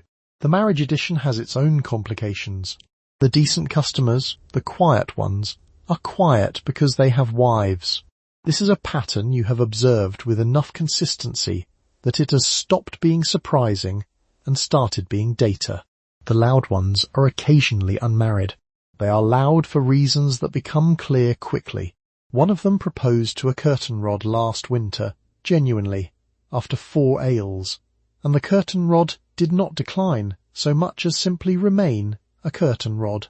Of course, the trade edition is the most structurally sound of the fantasies. Clay is stable. Wool does not have opinions. Neither requires charm at the 3rd hour of the evening shift. You have gotten as far as mentally selecting the trade on at least 4 separate occasions. The next step, actually leaving, has a way of not occurring. There are debts to the madam, which are real and tracked only in her head, which means they are whatever she says they are. There is also the problem that you know everyone here, and everyone here knows you, and the village outside this building has not historically extended great warmth to women leaving brothels with career ambitions, and yet the fantasy keeps running, updated with new details, refined through repetition. By now it is less a plan than a kind of nightly maintenance, something you run in the background while refilling the merchant's ale, and nodding at his opinions about the toll road. It keeps a certain part of you separate from the room, which is probably its actual function. You once spent an entire afternoon hiding behind the ale casks, not as part of any plan, just to be somewhere the fantasy felt plausible. The dog found you within 20 minutes. It told no one, which you appreciated. The tunnel is supposed to run beneath the building, connecting the cellar to somewhere else, somewhere safe, somewhere outside the city wall, somewhere that is emphatically not here. Nobody has found it. Nobody has found evidence of it. The madam has mentioned it enough times in enough half-finished conversations and strategic asides that it has become part of the building's mythology, and mythology in a building with no newspapers and no reliable way to verify anything functions as a management tool. As long as the tunnel might exist, the most drastic escape plan, the one involving actual departure, retains a pleasant hypothetical quality. Why act urgently when there might be a tunnel? The madam has never confirmed the tunnel. She has never denied it. This is, professionally speaking, excellent work. Let's talk about how the rumour is maintained. The madam does not say there is a tunnel. She says things like, the cellar is complicated, and I wouldn't go looking down there if I were you, and, on one occasion, some doors are better left. Some doors better left what? She did not finish the sentence. She walked away. That unfinished sentence has been discussed more than any completed sentence spoken in this building in the last 3 years. Now, the cellar itself does its part. It is cold, damp, and smells of wet stone and something else that nobody can identify. There is a section of the far wall where the mortar looks newer than the rest. This was pointed out once, loudly, by a worker named Agnes, who subsequently found herself assigned to laundry for 2 weeks. Agnes still mentions the mortar. She does it more quietly now. Of course, the goat lives in the cellar. This is either the madam's most brilliant strategic decision or a happy accident she has chosen to exploit. The goat is not friendly. The goat is not curious in a warm way. The goat is territorial in the manner of a minor official who has been given one small jurisdiction and intends to defend it completely. Any investigation of the cellar requires getting past the goat, which requires either bribing the goat with bread, a resource already in short supply, or accepting consequences. Most workers have accepted consequences at least once. It discourages follow-up visits. Meanwhile, the tunnel functions as a pressure valve. When morale dips, a difficult week, a cold snap, an argument that goes slightly too far, someone mentions the tunnel. Not as a plan, as a comfort. We could always just find it.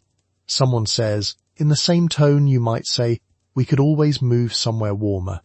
Which is to say, not seriously, but as a reminder that alternatives exist in the abstract. The fantasy doesn't require action. It requires only the tunnel's continued theoretical existence, which the madam has secured at essentially no cost. The madam has never written any of this down. There is no source, no evidence, and no denial, which means it cannot be disproved. She confirmed nothing, denied nothing, and finished almost none of her relevant sentences. The goat handles the rest.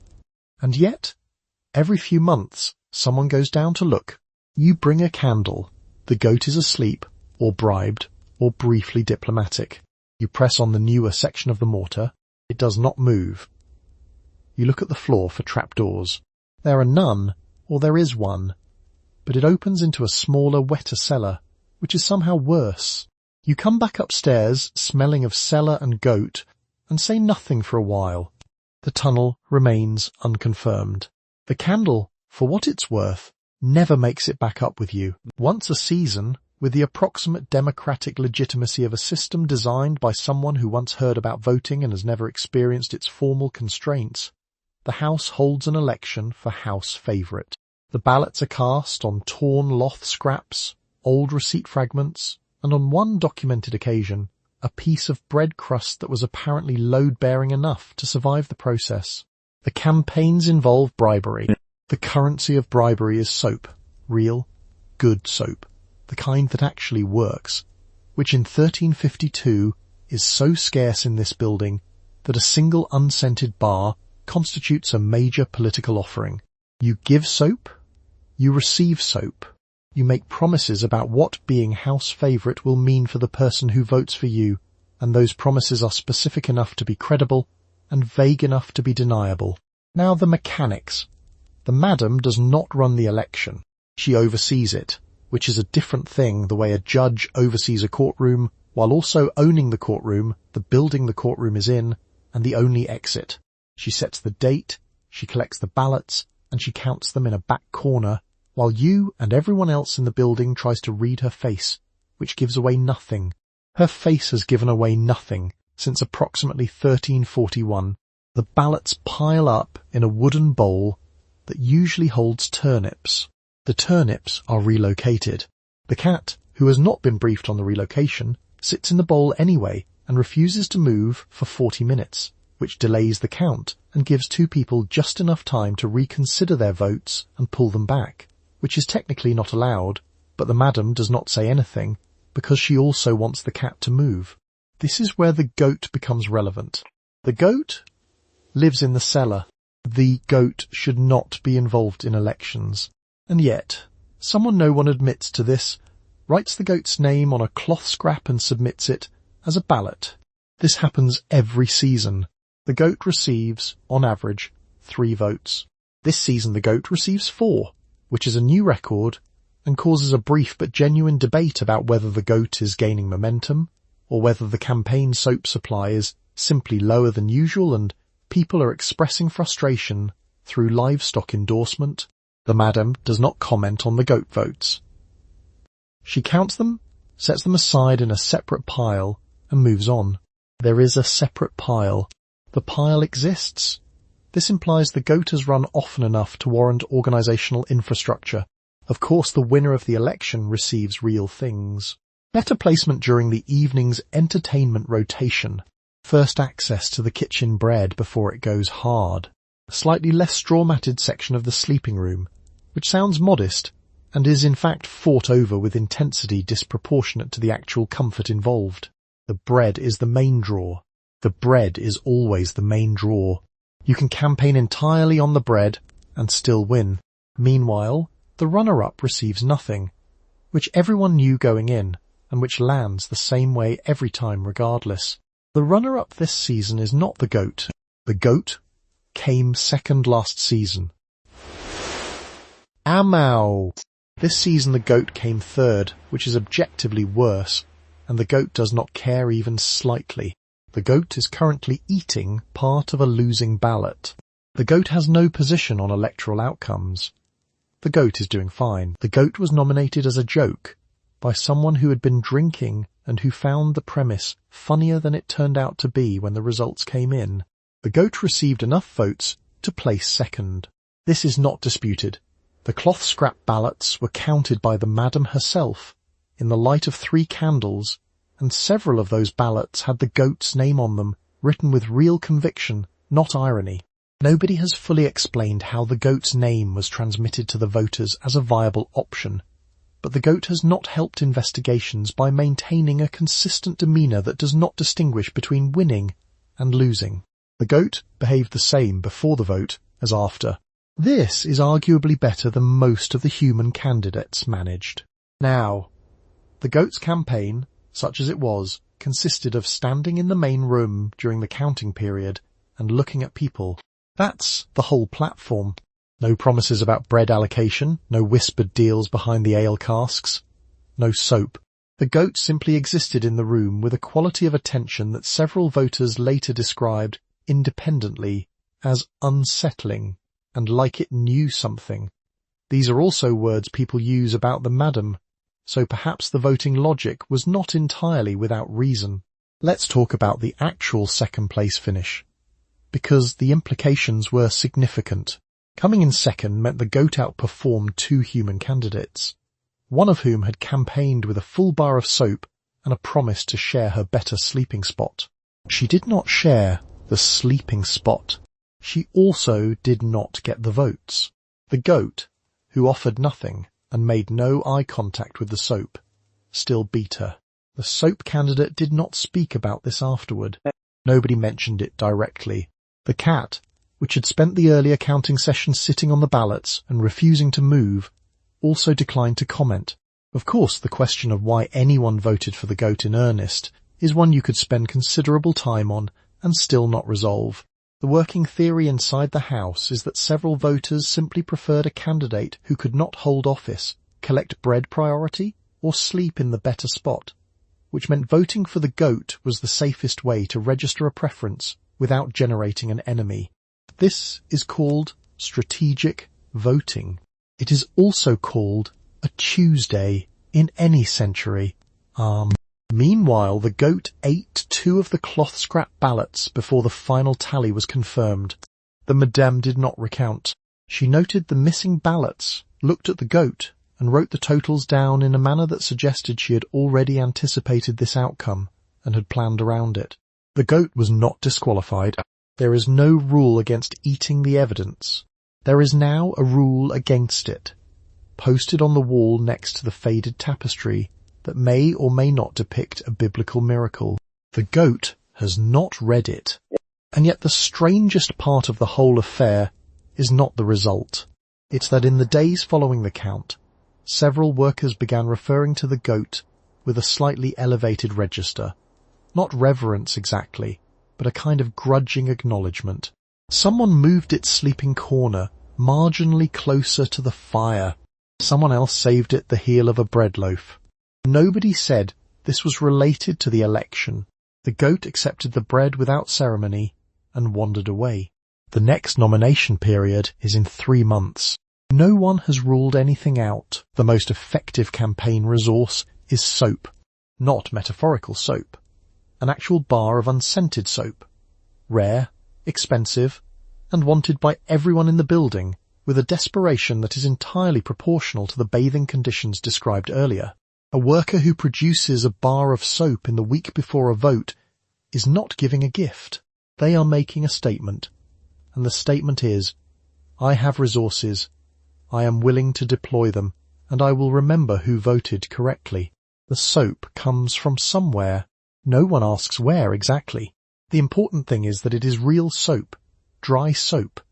Soap that does not smell like the animal that produced the fat it was made from, which is considered a premium characteristic, and worth, historically, approximately 3 votes.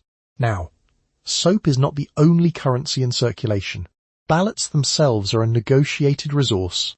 The House has no paper. Paper is for merchants and bishops, neither of whom is currently helping with the election, so ballots are produced from whatever is available. Torn cloth, old receipts, a particularly sturdy bit of crust from last Tuesday's bread, which has dried to a consistency that will accept charcoal marks and hold them indefinitely. The cross ballot is contested on principle by 2 candidates and accepted by 3 others, which is enough to make it count. The madam does not weigh in on ballot material. She weighs in on the result, after the fact, with the ladle, if necessary. This is where the cat becomes a structural problem. The ballots are collected in a wooden bowl near the tapestry. The one that might be a biblical scene or might be someone dropping a pie, still unclear, and at some point during the counting, the cat identifies the bowl as an excellent location to sit, not beside the bowl, in the bowl, on the ballots. The cat does not move when addressed. The cat does not move when offered alternative seating. The cat has effectively cast a vote of no confidence in the entire process, and it weighs approximately 8 pounds, which is enough to crumple 3 cloth ballots and one of the crust ones. The final count is adjusted. Everyone disagrees with the adjustment. The madam records it anyway. Of course, the soap endorsements have already done most of the work before any ballot touches the bowl. A worker who has distributed soap strategically, 1 sliver to Agnes near the far curtain, half a bar to the girl who controls the candle supply, a promising gesture toward the kitchen, has essentially already won. The remaining votes are largely ceremonial, which is a word that in this context means performed loudly and with personal grievance. Accusations of soap favoritism circulate for approximately 4 days after the vote. Marjorie denies receiving soap. Everyone knows Marjorie received soap. Marjorie smells noticeably better than she did last week, and this is considered evidence. And yet the election produces a winner, which is the point. The House favourite gets first choice of curtain placement for the following month, slightly preferential straw allocation, and the right to sit closest to the fire on cold nights, which is not a metaphor for anything. It is simply the warmest spot in the building, and everyone wants it. The winner accepts these privileges without ceremony. The losers begin planning for next month's election immediately, which means the soap economy never fully contracts. Someone is always quietly acquiring soap. Someone is always quietly storing it. Ueli, the bathing situation does not improve, because the soap is not for bathing. The soap is for winning. The cat has no name. The cat has never had a name that stuck. The cat arrived some years ago and established itself as a resident without negotiating the terms, which Agnes respects on a philosophical level. During the last election cycle, the cat located the ballot bowl during the counting period and sat in it, not near it, in it, on top of the uncounted ballots, distributed across approximately 60% of the available votes, with the settled posture of an animal that has found the exact right place to be and sees no reason to discuss it. Agnes attempted to remove the cat. The cat communicated its position through the medium of sustained physical resistance. The election was delayed by 20 minutes. 3 ballots were damaged. The winner won by 2 votes. The cat's role in the outcome is disputed. Now, the ballot bowl itself is a clay dish with a chip on one side that has been there since before anyone can remember. It is used for elections, for soaking dried peas, and on at least one occasion for holding a man's boot while the cobbler was fetched. It does not have opinions about what it holds. The cat does. The cat has strong opinions about everything in this building, which it expresses through location. If the cat is sitting on a thing, the thing is currently the cat's. This includes the ballot bowl, the fire-adjacent seat, and, on 3 separate occasions, your lap during active financial negotiations with a travelling merchant from Lyon. The merchant was disorientated. You were not. This is where the disputed outcome gets complicated. The 2-vote margin was enough to declare Cecily the winner, which she accepted with the practiced grace of someone who had been offering soap to her supporters for 11 days and was relieved it had worked. You watched Marjorie accept the result with the expression of a person filing the loss under temporary. She began her campaign for the following month before the ballot bowl had been wiped down. This is what 11 days of strategic soap distribution does to a person's relationship with patience. Of course, the cat was not the only interference. One ballot was disqualified because it was written on a piece of bread crust so thick it required interpretation. Another was submitted folded into a shape that may have been a bird, which was either artistic protest or a genuine attempt to make the process more interesting. You unfolded it, read it, counted it, and said nothing. The bread crust ballot was held up to the candle for clarification. The candle, which was barely taller than a thumb, and had been threatening to give up since the second round of counting, extinguished itself at that exact moment. Nobody moved. You relit it from the fire. The count continued.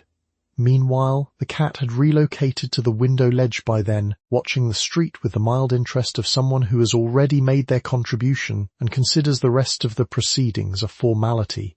A chicken had also entered the room at some point during the delay and positioned itself near the ballot bowl, possibly out of curiosity, possibly because the peas had been soaked in it that morning and the smell remained.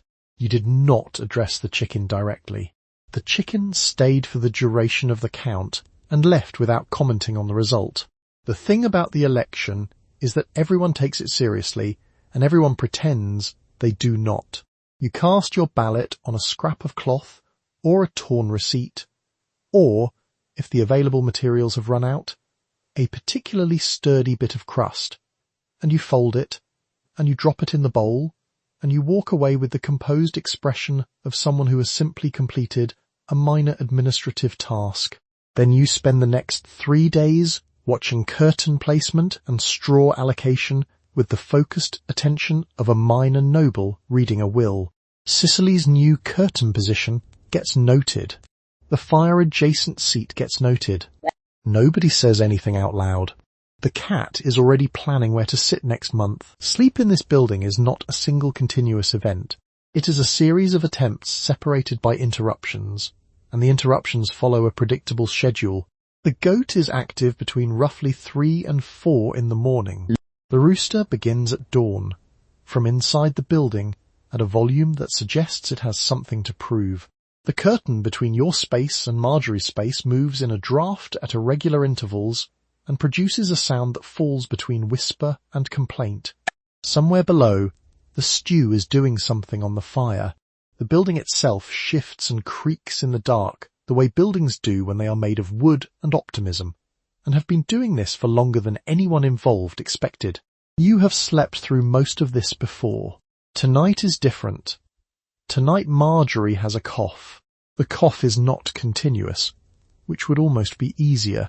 It is intermittent.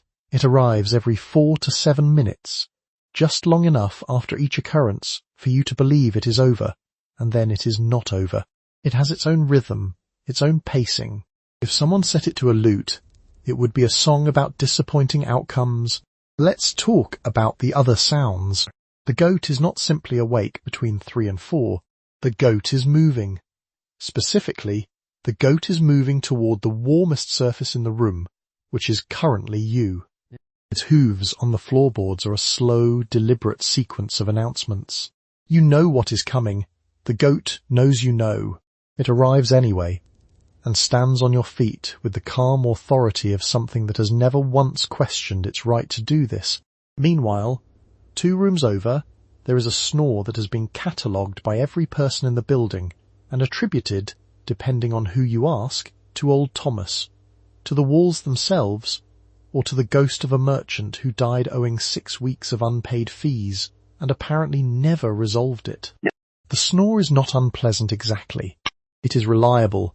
It is one of the more trustworthy sounds in the building, which is a low bar, but the bar is what it is. Now, the stew. The stew should not be making sounds at this hour.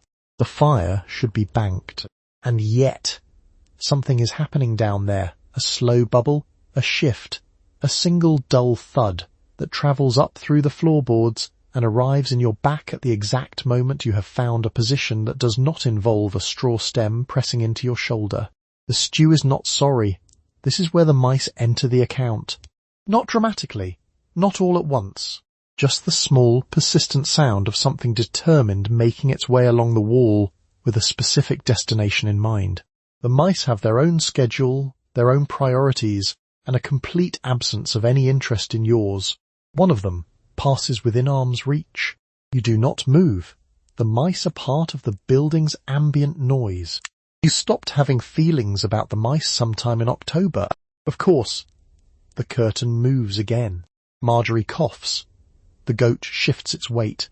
The rooster, still a full hour from dawn, produces a single experimental sound, not a full crow, more of a practice run, and then goes quiet in a way that suggests it is reconsidering its options. You are on your fourth attempt at sleep.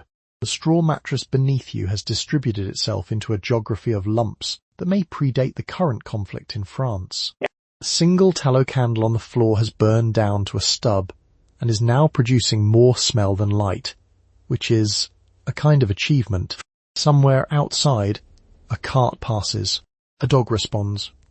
Another dog disagrees. Marjorie coughs again. You close your eyes. The building creaks. The goat is still on your feet. Marjorie has been here longer than anyone except Agnes, and unlike Agnes, she has not converted her tenure into authority so much as into a specific kind of unmovable social gravity. She does not tell you what to do. She simply occupies the space in a way that makes the rules of the space legible.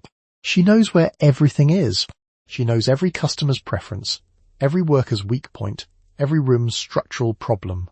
She knows which floorboard makes noise, and which curtain swings in a draught, and which part of the stew is edible, and which part is historical. She is the institutional memory of the building in human form, and she dispenses information at a pace and in quantities she controls entirely. The cough is new. It has been there 3 days. No one has mentioned it yet. Let's talk about what you actually do with what you know. The answer is exactly as much as you decide to, and no more. A merchant came in on Thursday and asked for Cecily. You told him Cecily was unavailable. Cecily was in the next room. Cecily was available. But Cecily had apparently said something about your soup the previous week, and so the merchant sat with his ale for an hour and left, and you served the soup the following morning without any comment at all. Now, you do not hoard information out of malice. You hoard it the way a sensible person hoards firewood in October, because you never know exactly how bad the winter is going to get, and because having something useful is the only reliable protection against having nothing. You have watched 6 girls arrive and leave. You have watched 2 marriages, one of which was a real marriage and one of which was a man with a convincing story and a stolen horse. You noted both outcomes without surprise. You have a face that has never indicated surprise, which some people find soothing and others find alarming, and which Agnes finds, in her words, professionally inconvenient. Of course, the cough is the problem. Not because it is loud, it is not loud.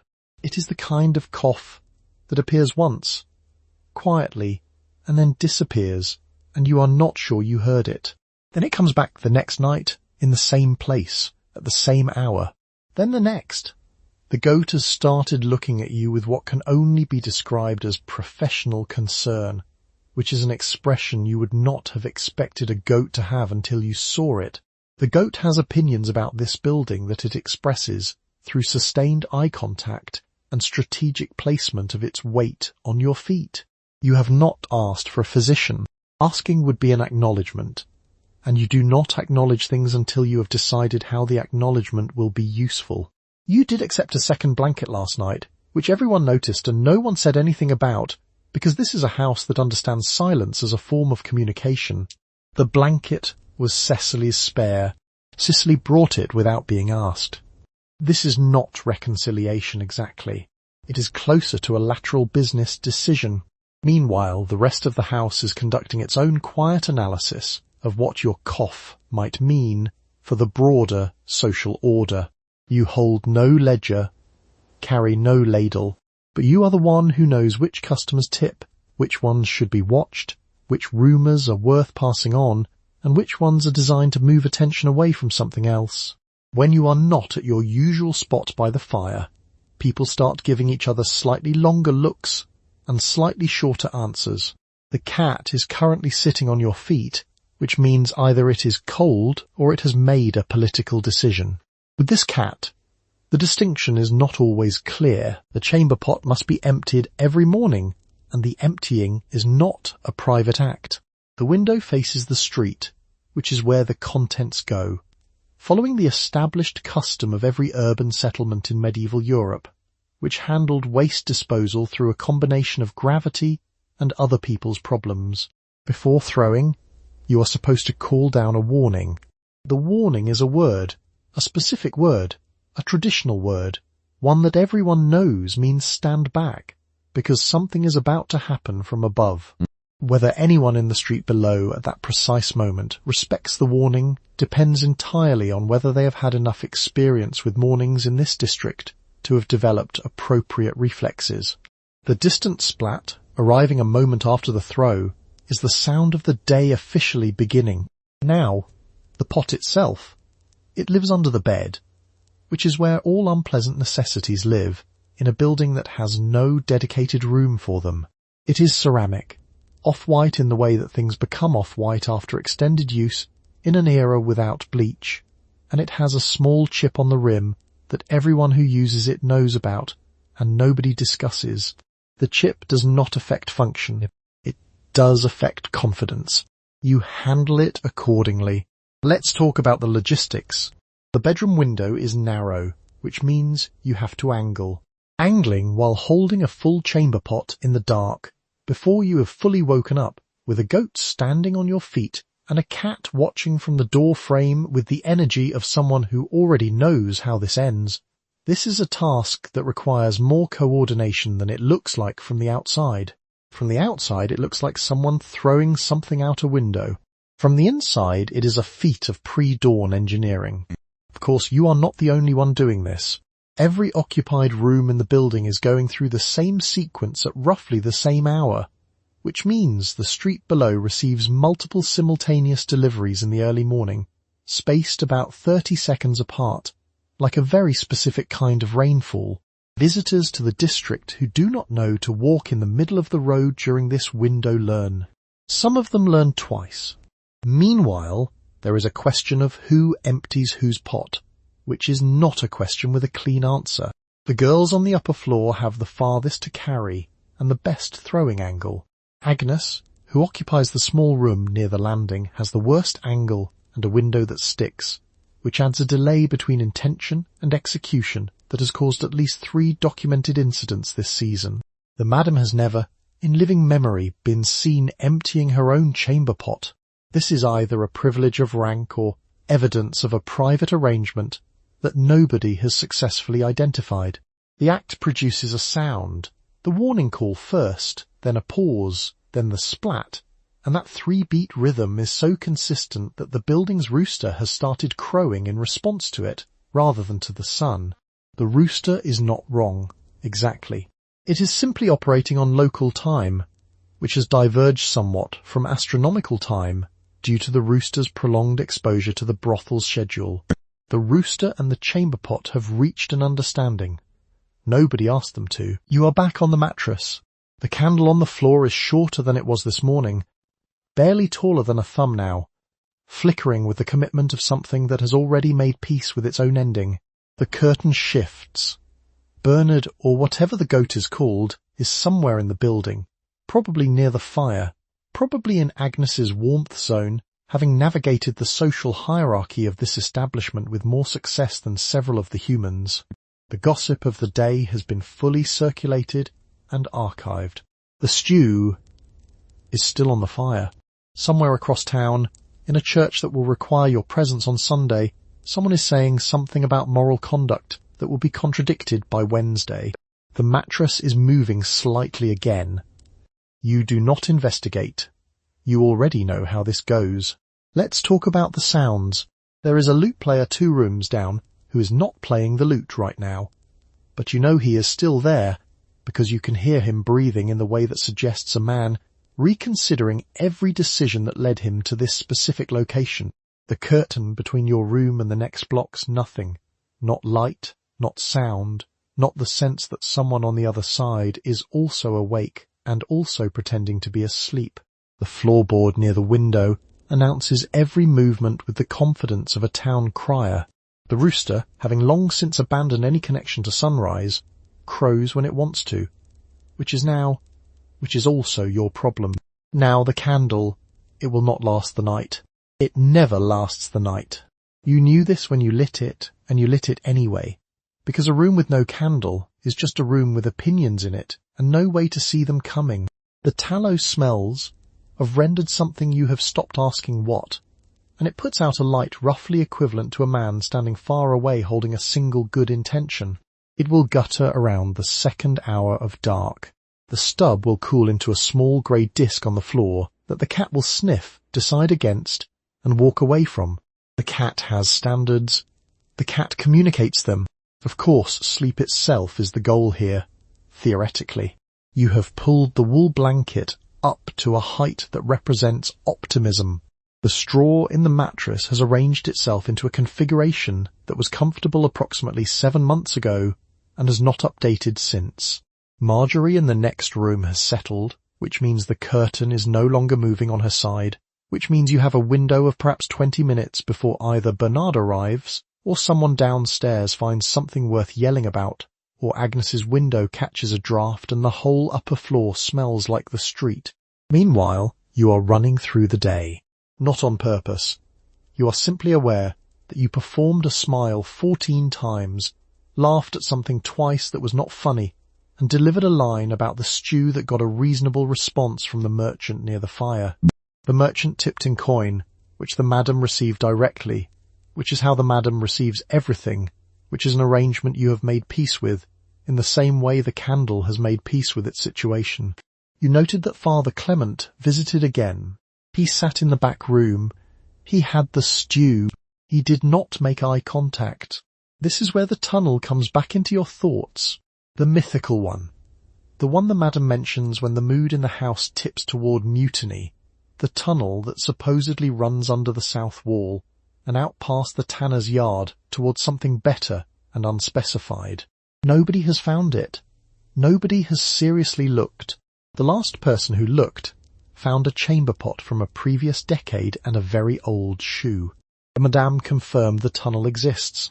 She said this with the ladle in her hand. You believe approximately none of it, and also cannot fully let it go, which is probably the point. The candle gives one last assertive flicker and goes out. The rooster says nothing, for once. The mattress shifts again beneath you. Something small, probably a mouse, probably Marjorie's mouse, which has territorial ambitions that do not respect curtains. You close your eyes. Tomorrow is Sunday. You will need to be at church before the 2nd bell, looking like someone who has been sleeping soundly and thinking about scripture. The confession after that will describe your week as a series of minor lapses in judgment with unnamed associates. The priest will nod. You will nod. Everyone will agree not to say what they know. You pull the blanket up one more time. The straw settles under you with the resignation of something that has been here longer than you and expects to be here after. You spent the night performing warmth, manufacturing laughter, and calculating tips with the quiet precision of a minor treasury official. You confessed to nothing specific. You voted in an election decided by a cat. You survived the stew. That's a full shift. The smile was rehearsed. The contingency plan involved a lute player who probably wasn't coming, and none of it was optional. They worked inside arrangements that didn't ask for their opinion, and they showed up anyway, which is less inspiring than it sounds, and more exhausting than it looks. Tonight, let the straw settle, let the tallow cool, let whatever is moving behind the tapestry keep moving. You are warm, you have a blanket that is mostly yours. The chamber pot has already done what it needed to do. Settle deeper into your pillow. Let it go. Sleep well.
Sleepy scrolls.